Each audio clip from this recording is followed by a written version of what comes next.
Rima Fadlallah here, proud daughter of Dearborn, professional love letter, and avid vibe capitalist. And today I am joined by Zainab Al Takani, proud Iraqi, educational justice warrior and avenger, and also Tuhfa Qasim, proud Yemeni, aspiring dentist, and newly recruited avenger. You have to explain this avenger thing before we move on. So we both share a love for superheroes and specifically Marvel and the Avengers, and I've been in love with them for a long time, and Tahfa just came on like a couple years ago, so that's why she's like a newly. You're not new. recruited. 2 years. I feel Yeah, like I you're know. seasoned at this point. But she was so like angry when I started. She was like, "No, you have to know everything." I was like, "Okay." So you two have been friends, I'm assuming. Like you've been close for a Yeah. while? Mhm. Okay. How long have you been friends for? Um, like since 6th grade, middle Okay. school, Yeah. maybe. Yeah. Oh, nice. Okay, we'll get into that.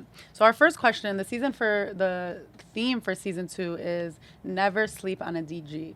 And I think you two are perfect examples of that. And I want to give each of you a chance to respond to what that means to you personally. So, for me personally, I guess that means to never underestimate my power and what I can do, and it's basically like if you were to sleep on a DG, then it's like you're missing out on all of these things. You know what I mean? Like that's how I personally feel. I mean, for me, it's like any girl or like anyone, especially like Dearborn girls, because like we have so much power, but like no one ever notices it. So like don't underestimate us, because when it is our time, we will like show out. So don't I underestimate love us. it. I just got goosebumps. You literally rephrased our theme so much better than we did. The host responded to that question before too, and I think you did a better job than we did. I will say they might get mad at me for that. So I want to dive into questions about your background specifically. You talked a little bit about being friends since 6th grade, but I want to hear about, obviously both of you are visibly Muslim women, you're Arab women, and I want to hear about your experiences as Arab Muslim women in high school. What were the dynamics? Was the school diverse? Were you very aware of your identities during high school? Talk a little bit about what it was walking through the halls in high school for you. Our school wasn't really as diverse as you would think. It was predominantly Arabs and mostly Yemeni. Mm. And so fitting in like as a Muslim wasn't really that hard. However, I'm from a different Middle Eastern country, so that was kind of difficult. But the people there, and I mean like my classmates or such, they never really showed me like there was like a difference. It would be like fun conversation. Like we would say like, oh, how do you say this? How do you pronounce I this? love that. It was just like we had like a lot of fun with that difference. It wasn't really like, oh, she's not like us. You know what I mean? Wow. So yeah. I mean, for me, it was a better opportunity for me to embrace my culture, because like I do believe that if I went to any other high school, I wouldn't have been like as much as a proud Yemeni as I am now. So I love that. So I feel similar. I went to Fortson. Similarly to you, I felt extremely proud of being Arab. Nobody could tell me anything. I actually thought it was kind of like, oh, we're just all Arab. Like, this is the norm. I wasn't as aware of how the world, well, I knew how the world saw us, but I wasn't as affected by that hatred. But I will say that Yemenis and Iraqis and Palestinians at Fortson definitely felt like a minority, and I can honestly say that the Lebanese community there didn't do a good job of making them feel included a lot of times. So I'm happy to hear that you didn't feel like a minority in a negative way, I guess. What about your teachers? Were your teachers predominantly Arab? Most of the time, yeah. Okay. So, and it would be, so for example, it would be really helpful for like the ESL students, because then they would like translate and communicate with them. So I felt like that was such a like a plus, and I don't know, I felt like it was easier to connect with them since they were Arab. Yeah. Yeah.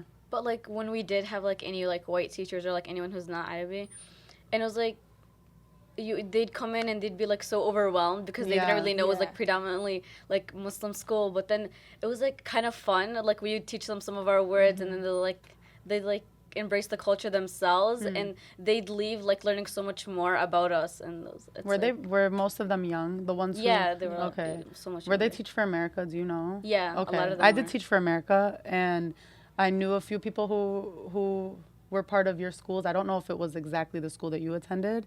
And it was always interesting because the one that I'm thinking of was white, actually. It was interesting having those conversations. And again, like, my experience was a little different because we had Arab teachers. We also had white teachers. The white teachers at Fortson, a lot of them weren't as sensitive to our culture, surprisingly. They tried to learn, but they were also very imposing of their own opinions, oftentimes their own religious backgrounds on us. And I didn't have the voice that you two had when I was in high school. And a lot of my insecurities about being Arab and Muslim woman actually started there, which is interesting. So it's good to hear that you didn't feel any of that negativity from your non-Arab teachers, you know? Mm-hmm. I think that was like one of the probably like only positive things about our school is like everyone can like feel comfortable with who they are there. And it wasn't nothing was really imposed on anyone, you know, like even if we were to have the few students who weren't Arab or Muslim, no one was there to say like, oh, like you don't belong here. Yeah. Like, Nice. it was so welcoming. That's what I like. When we think about like the political climate in America today, and even post 9/11, even before 9/11, honestly, being Arab or Muslim elsewhere, you know, growing up where you're the only one in your community, in those formative years when you're like still understanding your identities, you're going through those awkward growth phases. Like, it's just being a teenager is a hard period. And then when you add on identity issues where nobody understands you or you feel like an other, it kind of compounds all of those other issues. So I do think all three of us sitting at this table had a very unique and beautiful experience in that in those most sensitive formative years, we still felt nurtured. We felt loved. We felt like proud to be who we were, you know, at least from the communities around us. So that's awesome. So I do want to get to the graduation speeches. I also want to say that I feel like you two have become like the graduation speech people, and you've had how old are each of you? 17. 17 and 18. Like, you've had 17 and 18 years before you decided to give a graduation speech that I definitely want to give due diligence to. You have, inshallah, a whole life ahead of you after these speeches that we want to talk about. But I would be remiss to not ask you about what that was like. So specifically, I want you to walk us through the moment you decided to use your platform that way. Like, every single detail. What was the plan like before you even got on that stage? I guess you could start. Okay. Okay, so it was like a couple days before graduation, and then we found out something from the school, and it was like kind of just like the final straw to everything. And it was Okay, wait, no, I'm gonna. You're already like fast forwarding. What was everything? So like, what were your feelings about the school even before you decided to do that? Okay, so like, ever since I was in that school, there was always like Lack of voice. yeah, lack of student voice, lack of like staff voice, even like even they couldn't really like speak on the issues that we had there, and it was like a lot of long-term substitutes. It was like a lot of lack of curriculum, lack of resources. Yeah.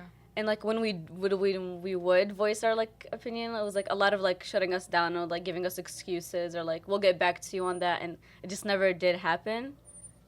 And that sort of like kept piling up, you know, like a lot of the students kept like not really saying anything because, like she said, if you do, they just kind of get shut down. And especially the events that happened in 2016 with like the teachers and stuff, no one really like said anything and stuff. And then when we got the message that of our positions, like ranks in the class, like exactly 2 days before, and it was through a text message. I remember like feeling so emotional, and like, you know, because like we've both worked 4 hard years, and we kept saying like, you know, whenever a position doesn't come to us, for example, like president or such, we would say like, it's okay, we have valedictorian, you know, it's okay, we have this spot. And then that being taken away from us, that was so like, you know, like enough, you know what I mean? And I remember after like trying with our school administrators and stuff, and nothing worked, and we were like, it was night that day, and I was getting ready to go out with my mom, and Tuhfa sent me a text. She was like, hey, me and my sister The Avengers. she was like, hey, me and my sister, we're going out to DQ just to cheer up and stuff, so get dressed. And I was like, okay, like, no.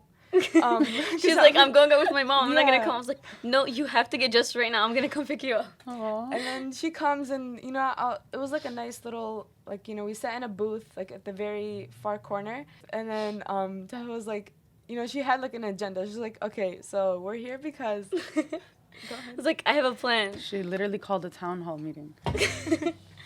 I was like, it's like instead of, cause like we were so like her, like we're not even gonna like go to graduation. I don't know, like we'll just do We were something so else. defeated, we didn't really have that motivation to go I was like, and, like, sit there while the person, like, the first position, it just felt like really, like, defeated. Like, I didn't find a purpose to go, and it was like, I was like, okay, instead of not going to graduation, how about we go? And it was like let everyone in on like everything like us the students at UA go through. Mm-hmm. Like we shouldn't like leave and just like let them win. Like we should let everyone know like this is like something everyone has faced like for so long, and it's like we're not gonna let them just keep doing it, and it's like it's not fair to everyone else. So like we decided to just like speak up on it. So at Dairy Queen in the corner booth, you decided. What was her reaction when you let her in She on the was like- master plan? I was like super shocked, and then her sister was right next to me, and she was like, yeah, you guys should do it, and I was like, How old is your sister? My sisters are both older than me. Oh, okay. Yeah, they were That's like, you awesome. should do it. and I was like, okay, let's do it, and then it took us like a day or two like to come up with exactly what we want to say. We want to. And this is how long before your graduation? Like 2 days Like before. Wow, 2 you days. guys. Yeah. Wow, And okay. it was like the next You day. didn't even have time to really think, huh? Yeah, it was like just so it was- like, but I don't know. We felt like everything just came out. You know what I Yeah. mean? Like there wasn't a lot of thinking. Like everything just poured out of us. About like what's going on in school and what's been happening and stuff. And it just felt so easily. Like I felt so easily just it's out of me and stuff. And I don't know. I just felt like really content at that moment. Wow. Like that night before graduation. Were you nervous when the I time was came? so nervous. So like I was stressed beforehand just about like writing the speech, but like once I started writing it, like it literally took me 10 minutes and I was done. And I was like, this is Wow. exactly what I want to say.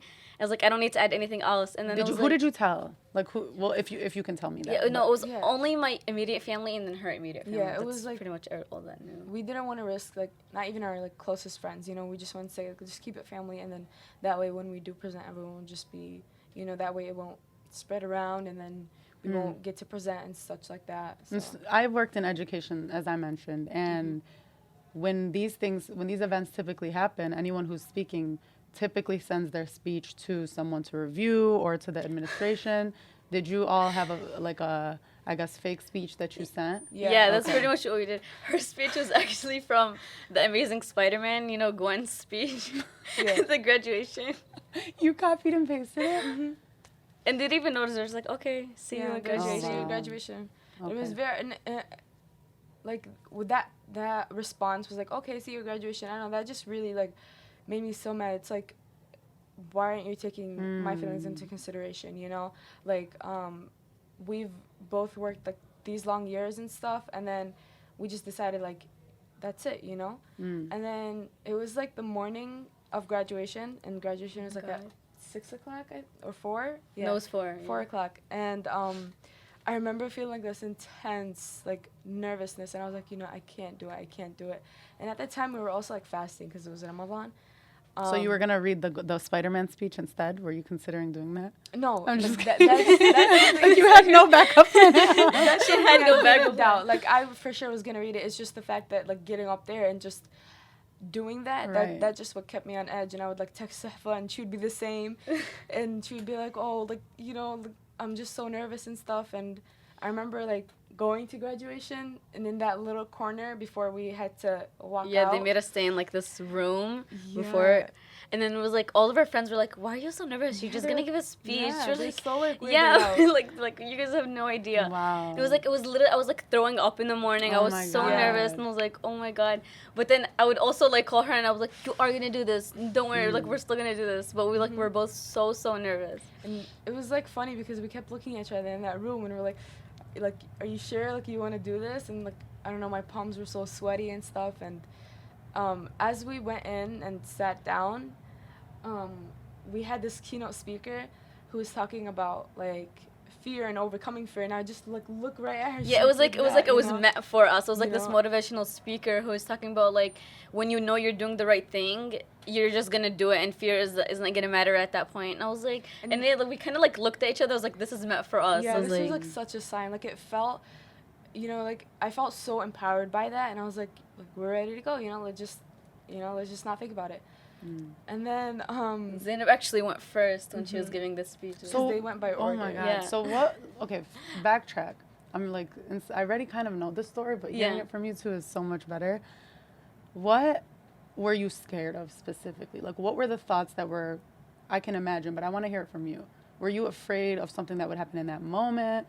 Were you afraid you'd fumble? Were you afraid of the backlash you knew you were going to get? Tell me what were the fears that were running through your head? I mean, for me, it's like kind of like this fear for authority that I think we all have in us, and it's like, what would they do to us after this? Sort of like, oh, would they like actually bring in people? Would they take us down? Would they let us speak? Like it was just a lot of these questions, and mostly like, what would happen once we spoke out? Once they heard that first like word that's sort of against them. You know what I mean? And what happened? What was the response? Did it get tense? Was it awkward?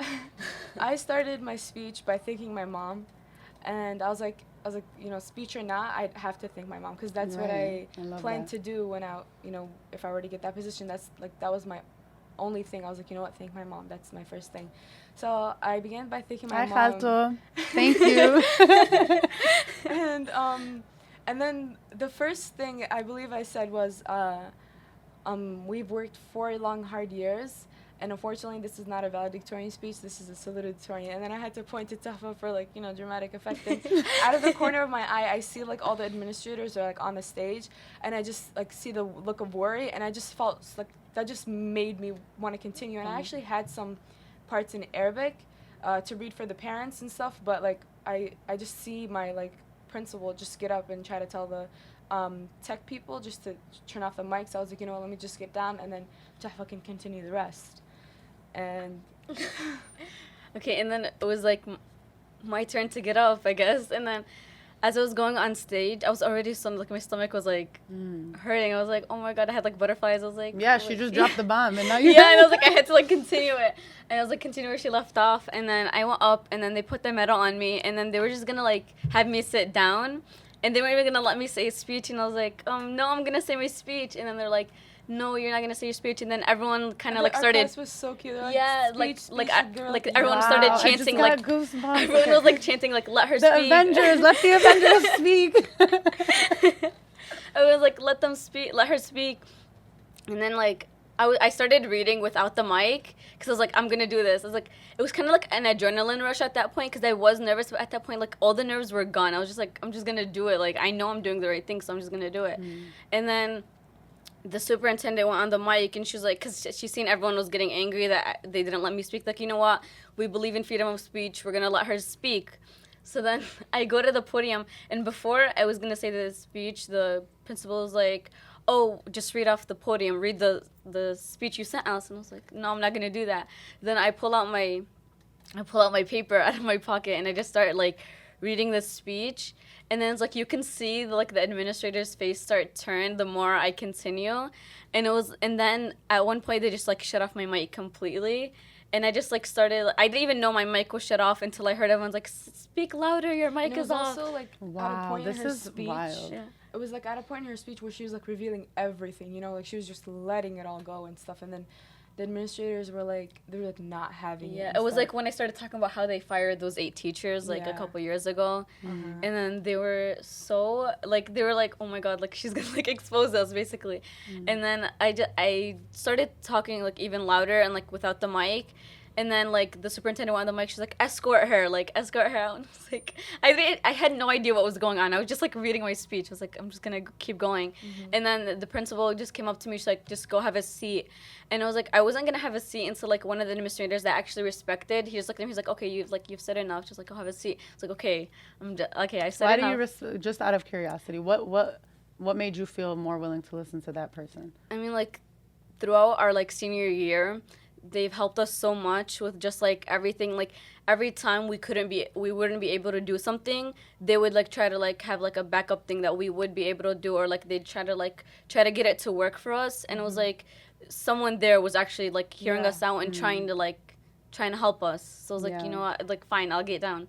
So then this is like the crazy part, like we're both sitting down and then you just see like this cop come yeah, in. like the cops like, coming. Like, you know, for what? And they just like stand there with like, you know, their hands on their belt, like sort of to A fear tactic. Yeah, it's like implement fear on like all of us. And then the parents just kind of like went to them, and then they're like, you're not gonna touch the seniors, don't touch them, because like all the parents and all the like the students just had enough. They were so happy that someone finally like said what they wanted to say.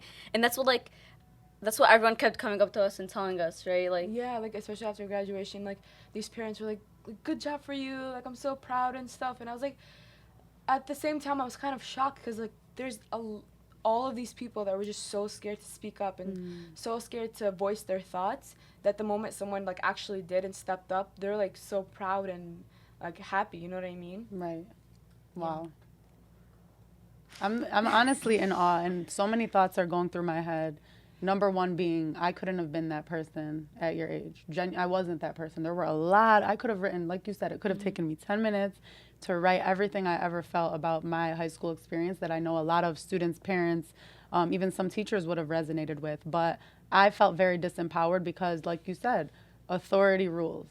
And I was in a unique position because my dad was my principal, and I was seeing a lot of very negative things said about my dad in the media, and it terrified me that these people who know nothing about my community or my dad have the power to control the narrative.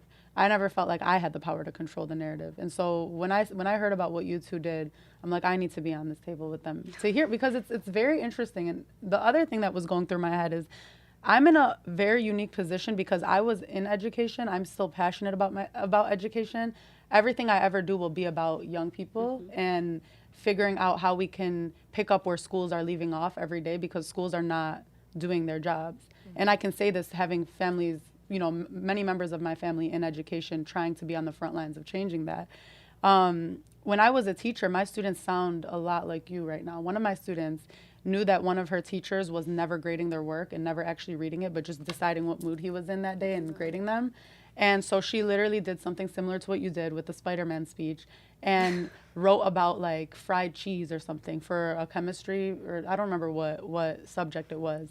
And the teacher gave her a B minus or like a B plus on it. And she's like, I'm never turning in anything serious ever again. And honestly, like as an educator and as a mentor to that young girl, I'm like, low key, I don't blame you. Don't waste your time. If you're not learning anything in that class, find a way to get what you need to get out of this, you know, out of this experience. My students very much so felt silenced by their school. And I think the difference between my generation as millennials and your generation as Generation Z is you guys are not putting up with it. You are not putting up with it. And I'm so, so, so proud to see that. You have received a lot of backlash, as everybody knows. I want to give you a chance to call out that backlash and kind of speak to your opinions on it. I think in Dearborn, a lot of times things get very personal because somebody knows somebody and someone's friends with someone's wife or someone's friends with some, really. And people empathize where, unfortunately, people empathize where they feel most connected. Yeah. And I want to give you a chance to connect to our listeners right now, because I feel very connected to both of you, and it's unfair for your voice to not be represented in this. I think like what you were saying when you were talking about like how like this generation isn't just taking it anymore. Right. And like I agree with like, and I support, like I love when anyone like just like they're not gonna have it anymore and then like speak out. But I guess like it's a thing for the adults. Some adults just don't understand that, and like they were raised in a different generation where they don't understand. It's more like of a respect your elders thing than it is like do the right thing. And it's like it's a great point. While we had some positive feedback from some of the community members, there were also other people who just thought like what we did was like sort of like two bratty girls who just want to be in first position and stuff, and like that's all they wanted, and that's why they spoke out, which is like very, very far from the truth, you know, because it was like the breaking point almost. It wasn't the reason behind it. It was like the breaking point. So it was like it was like at that moment we were like, you know what, Like, we've had enough. How about we leave, like, on a good note and let everyone know what's going on? And a lot of people, like, fail to understand that, and they sort of misinterpreted the speech and thought it was targeted towards specific people, which it was not. It was, like, specifically against, like, our administration in school, and not necessarily because we're in second place, you know? And, like, you know, receiving that backlash is, of course, you know, like, It was defeating. expected. It was expected, you know, like, as with everything. But there were also, like, very strong community members who, like, were very on our side and very much appreciated and want to help us into bettering our school, you know? And I just feel like that those people sort of have, like, mean way, way more than the people that are just giving out, you know, bad feedback or negative feedback, you know? Yeah. Is there specific feedback, negative feedback specifically, that you want to address? I guess it was just like kind of like the petty thing. Like, it was just two petty girls, and it was like, if it was honestly just like about being petty and us like doing it for ourselves, it was like we were leaving anyway, so we might as well like help out everyone else. Like, we didn't, like, it wasn't about us anymore, and we wouldn't have spent our whole entire summer organizing and like doing all these things to fight for like educational justice if it was just about us, being petty. What things are you doing? We've been working with this organization 482 Forward, which is like, they organize in order to like help fight for educational justice in Detroit specifically. And when they heard about what we did, they like kind of like contacted us like, oh, you should like come work with us this summer, like we have this project. So we're like, we kind of like joined them. We started like organizing these like different things where we organized a town hall just to kind of like get all the parents, like to help them understand, because there was this rumor also that we're trying to shut down the school. Like that one was like so wild. Out of everything we've heard, it was like, oh look, they're organizing to shut down the school and stuff, and like we shouldn't support them. And it's like it went throughout the community, you know what I mean? Like, it's from people to people, like, oh, look at them, they're trying to shut down the school and stuff, which is very far from what we're trying to do, you know? We understand, like, it's because it's only that school in the community, so parents have no other choice but to take them to that school. So, like, why would we want to shut down? Instead, we want to, like, better it and have better resources and just make education there just slightly better than when we were in that school. So what about those people who agree that you were having a negative experience and that it was your right to speak up, but feel as, I'm sure, because I've heard this and I'm sure you have too, feel as though, well, you could have spoken up earlier, or you could have you could have written a letter, or like, honestly, because I've heard a lot of people who agree with your choice but felt as though it was a non-diplomatic choice. See, the thing is about, like, speaking up earlier or, like, writing a letter, it's just most of the time these things get shut down. And like, we have meetings where we meet with the superintendent or we meet with, like, important administrators throughout our school. But the thing is, like, if we do bring up something, it's always shut down or and just always given an excuse. They always have these excuses ready for us, like, and it's ready like to give out, you know? And it's just, like, so wild. It's like, how fast can you think of that, you know? And we didn't really have a chance to, and we felt like the graduation ceremony was such a huge platform and everyone's going to attend, you know, like parents and extended family and such, and we just felt like it was that was like the perfect platform. That was like the perfect setting for us to speak out, you know? And it was like, I've been like class president for so long, and that was like my only like thing is like, I want to like, everyone was always like, why aren't you doing stuff for us? You're president. And I'm like, I am trying. Like, they're not there at those meetings where I am speaking to the superintendent, like, one-on-one. And I am trying to, like, get these things done. But it's so defeating when you're just, like, fed excuses all the time. And it's like, or like, email me, and you would email them and they never get back to you. And it's like, I was there. I was speaking out before. You weren't there. Like, you don't know what I went through for me to get to this point where I think this is the only place I have to like speak out. And it's like something that I had to learn the hard way when I was teaching, because I taught juniors and seniors in high school who had a lot of opinions, as they should. I think one thing that I knew going in, having been a student in that position, is that kids are smart. you guys are smart. You know so much more than Yeah. we think you know, and in a lot of situations you know better than we know, because you're on the ground with your classmates. You understand how you learn. You know, and I think schools today, and it seems like your school, just from what I've heard, isn't doing a good job advocating for you or creating a platform for you to self-advocate. And one thing that I learned as a teacher is that sometimes criticism from students is very uncomfortable, and sometimes you go home as an educator and lose sleep at night because this student told you that the way that you're teaching isn't helping them. And you have two choices at that point. You could either take it personally and just get defensive and then go in and continue to do what you're doing and ultimately make the decision to not teach that student, because that's what you're deciding if you do that. Or you can look in the mirror and have it be an unflattering image on the other side and not feel good about yourself, but listen to that feedback and incorporate it and change it. And I mean that from a classroom level, from a systems level in a school, from a district level.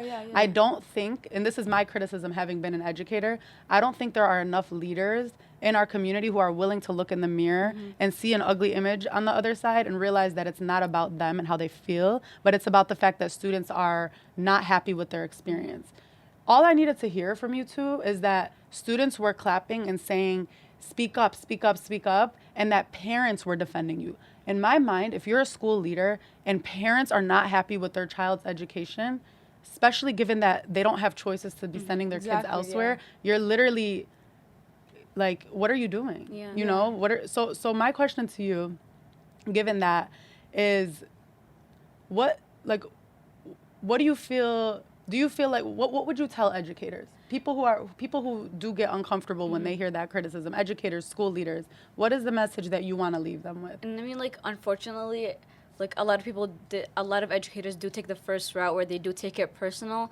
And it's like, we're here to get an education to further our careers. Like, if you're not here to help us, what are you here doing? Like, we get that you do get a paycheck at the end of the day, but like, don't you want to work for that paycheck? Don't you want to, like, you chose this job, so like, you're gonna leave an impact on these kids for the rest of their lives. Don't you want to make it a good one? Like, and also something that I really want to reiterate is the fact that this is not a business. As much as you're making money off of it, like, the students are not pawns, you know what I mean? Like, you profit off how much students come into your school and not as much as how much leave, you know, like, learning something or gaining that knowledge that they need to continue on throughout the next steps of their life. And it's just really defeating when you have like a CEO and it's like run as like a business, and like you said, parents really have no choice but to take them to that school since it's in that neighborhood. It's sort of like taking advantage, you know, like, I built the school right here, you're gonna have to take your kids right here. And it's just so like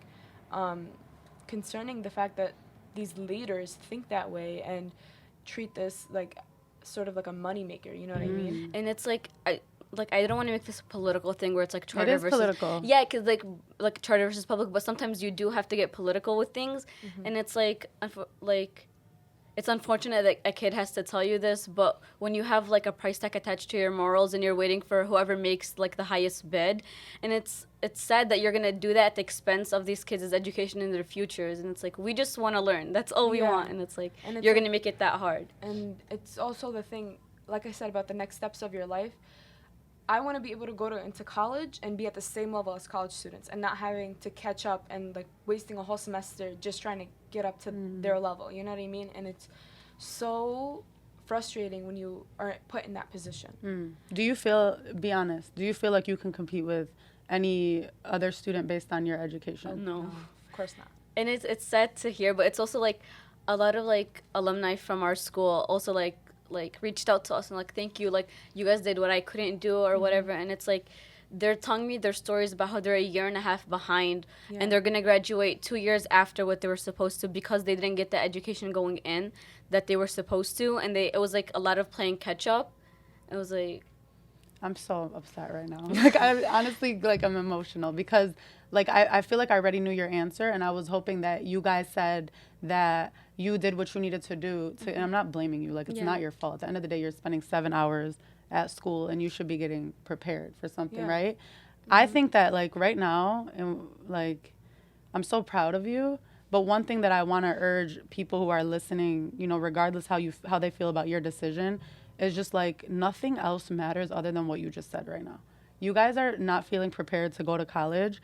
Everybody needs to like block out all the rest of the noise and like forget how they feel about everything else and just zero in on the fact that two salutatorians or people who felt as though they were in line to be valedictorians of this school are not prepared for a college level education in this nation, which means everybody under you feels that same way, which is a disgrace and just extremely offensive to me personally. And honestly, the only thing that matters, literally. And that's what's so sad. And that's why I was like, after this, I was like, I'm not just gonna like say the speech and drop it. And I was like, I felt like it was like my job to like continue on with this fight for like, where it's like it's not fair that these kids like are going to school, they're spending 8 hours of their lives every day to get this like education they deserve, and they're not getting it, and these adults have the power to change that, and they're just not doing it. So with that being said, what things would you like to see change, either in your alma mater or even in just, you know, Dearborn, Detroit, schools, you know, district-wide? What kinds of things would you like to see happening? I guess the most important thing is the uncertified teachers or unqualified. And I get that these teachers are still learning, but I personally feel that it shouldn't be in a position where you're putting these children's education at stake, you know?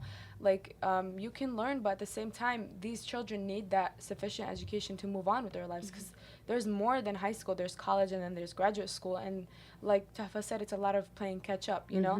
So the first place I would start at is the uncertified teachers or the long-term subs, which makes no sense. Like, you know, if you are willing to get a long-term sub, why not just replace it with like a permanent teacher? You know what I mean?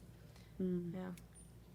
I mean, I feel the same way, and it's like there are some like uncertified or unqualified teachers that do actually want to help, but it's like at least give them the training to do so, and not just like throw them in there. Or it's like any of the certified teachers you do get, why can't you keep them by like having a system set up where you are trying to help everyone? And it's a lot of these teachers also tell us like, oh, like this is their first year teaching, they're just learning the ropes and stuff, which I don't mind. But the thing is, why hasn't our school administration, like Tuhfa said, put them in a specific training, gave them this like sort of like class or guideline based on to go to, instead of figuring out things themselves, and also having the students also figure out like what they're supposed to do, you know? Or also like just like outside of our school and like in all of these schools, it's a lot of like they're not getting enough funding.